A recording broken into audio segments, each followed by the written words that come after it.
Hello, bachcho. Let's read the question. Question says ACB is a smooth quarter circular path of radius r. Four forces are acting on a particle placed at A. F1 is always horizontal. F2 is always vertical. F3 is always tangential to path, and F4 is always directed from particle position to point B. Magnitude of all the forces are equal to F. A work done by F1, work done by F2, F3, F4. P Q R S में हम option दिए हुए हैं F R root two F R pi F R by two and F R by root two. चलिए तो सबसे पहले देखते हैं work done by force F one. F one में हम देख सकते हैं फोर्स का डायरेक्शन हमेशा हमारा हॉरिजॉन्टल है। और अगर ये हॉरिजॉन्टल है तो इसका मतलब अ, जैसे मान लीजिए अगर हम इस लोकेशन पर, जो हम इसको डायग्राम को थोड़ा सा अलग बनाते हैं, ये डायग्राम बनाया है।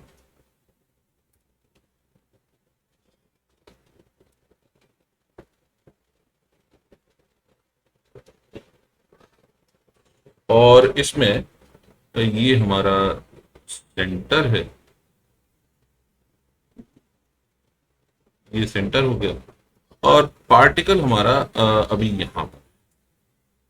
तो इस जगह आने पर हम ये एज्यूम कर लेते हैं कि ये एंगल जो बनेगा, ये एंगल बनेगा थीटा। ये थीटा है तो ये डी थीटा।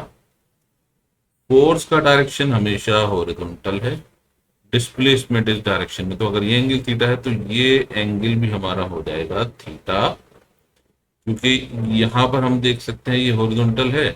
तो जितना हम आगे बढ़ेंगे वैसे ही ये अगर हम टेंजेंट ड्रॉ करेंगे तो टेंजेंट हॉरिजॉन्टल के साथ एंगल थीटा बनाएगी। यानी हम अगर इसको एक्सटेंड करते हैं ऐसे, तो एक्सटेंड करने पर हम देख सकते हैं एंगल यहाँ, ये इसको एक्सटेंड किया, ये 90 डिग्री है, ये हमारा 90 माइनस थीटा है, और इसको हमने एक्सटेंड कर दिया तो ये एंगल हमारा थीटा आ जाएगी।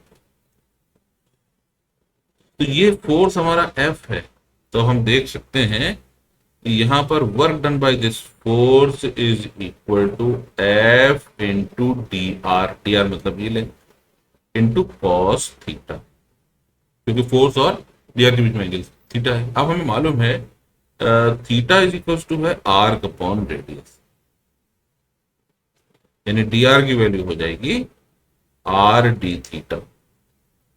इसका मतलब अगर हम वर्क कैलकुलेट करेंगे तो work is equal to integration F into are into cos theta D theta, और ये जाएगा 0 से 90 डिग्री, और कॉस थीटा का इंटीग्रेशन साइन थीटा, तो ये होगा F r into sine theta from 0 to 90 degree, तो ये हो जाएगा F into are.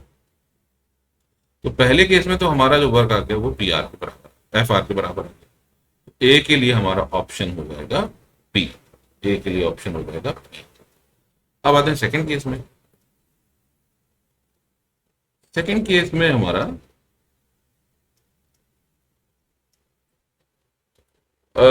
By F two का डायरेक्शन हमेशा, ये कह रहा है F two is always vertical, यानी हमेशा ऊपर की तरफ लग रहा है। तो इसका मतलब अगर हमारा फोर्स यहां पर है, इनके बीच में जो एंगल होगा वो क्या होगा, that angle is 90 minus theta. Alright, तो उस केस में वर्क डन हो जाएगा D W is equal to F into D R cos 90 minus theta is sine theta, and again F into D R is R D theta, तो R sine theta D theta. तो work done इस case में हो जाएगा F into R integration sine theta D theta. अब ये कहां से कहां तक जाएगा, ये जाएगा फिर से 0 से 90 which is equal to F into r, ये हो जाएगा minus cos theta 0 to 90 degree. Solve करने पर ये भी आ गया एफ आर। तो बी का भी हमारा ऑप्शन हो जाएगा, सॉरी पी। अब ये दो ऑप्शंस हो गए हमारे। अब आते हैं थर्ड पर। थर्ड में हमारा है force F3 and F3 is always tangential to the path. अब टेंजेंशियल टू द पाथ है, इसका मतलब अगर ये हमारा कर्व है, जैसे ये हमारा कर्व है, तो कर्व में हम देख सकते हैं फोर्स का जो डायरेक्शन है that is always parallel to d r. तो डी आर भी इसी डायरेक्शन में और एफ भी इसी डायरेक्शन में। तो work done is equal to हो जाएगा F dot d r which is equal to F d are cos 0 degree. और फोर्स का मैग्नीट्यूड कांस्टेंट है तो ये हो जाएगा work done is equal to F into integration d r. अब ये पाथ लेंथ होगी यहां से यहां तक की, यानी ये लिमिट आएगी 0 से पाई आर बाई 2। तो पाई आर बाई सॉल्व करके आएगा F into pi r by 2 यानी पाई एफ आर बाई 2। तो इसका आंसर हो जाएगा सी का आर। अब आते हैं डी पर। तो डी के लिए सिचुएशन में हम थोड़ा सा चेंज करेंगे।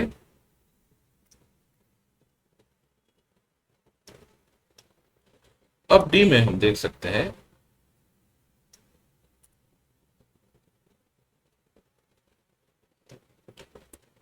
डी के केस में ये कह रहा है F four is always directed from position P to A to towards B, है ना। तो हमेशा बी की तरफ डायरेक्टेड है। अब मान लीजिए हमारा पार्टिकल यहां पहुंच गया और इस वक्त बन रहा है ये वेरिएबल एंगल थीटा और इसका डायरेक्शन है इस तरफ और डिस्प्लेसमेंट हमारा है ये छोटा सा डी थीटा। अब डी आर तो है इस डायरेक्शन में, ये हो गया डी आर। फोर्स का डायरेक्शन ये है। अब हम जानते हैं ये एंगल थीटा है तो ये 90 माइनस थीटा होगा। अगर ये 90 माइनस थीटा है और हमें मालूम है यहां पर ये एंगल जो बनेगा, क्योंकि तीनों एंगल का सम 180 डिग्री है और ये दोनों एंगल बराबर होंगे, यानी इसको भी एक्स मान लेते हैं, इसको भी एक्स, ये 90 माइनस थीटा है तो 2x plus 90 minus theta must be equal to 180 degree. यानी 2x is equal to 180 degree minus 90 plus theta, यानी हो जाएगा 90 माइनस थीटा। तो इसका मतलब हो गया कि x की जो वैल्यू आएगी वो आएगी 45 माइनस थीटा बाई 2 और ये पूरा एंगल 90 डिग्री होगा तो मुझे तो ये एंगल चाहिए, ये हो जाएगा 90 माइनस जो x कैलकुलेट किया है। तो angle between f and d are is equal to 90 minus x which is equal to 90 minus 45 minus minus plus theta by 2। तो ये आ जाएगा हमारे पास। सॉरी यहां पर हमने गलती कर दी, यहां पर प्लस आएगा, यहां पर प्लस आएगा और यहां माइनस आ जाएगा। तो it is equal to 45 minus theta by 2। अब ये एंगल आ गया।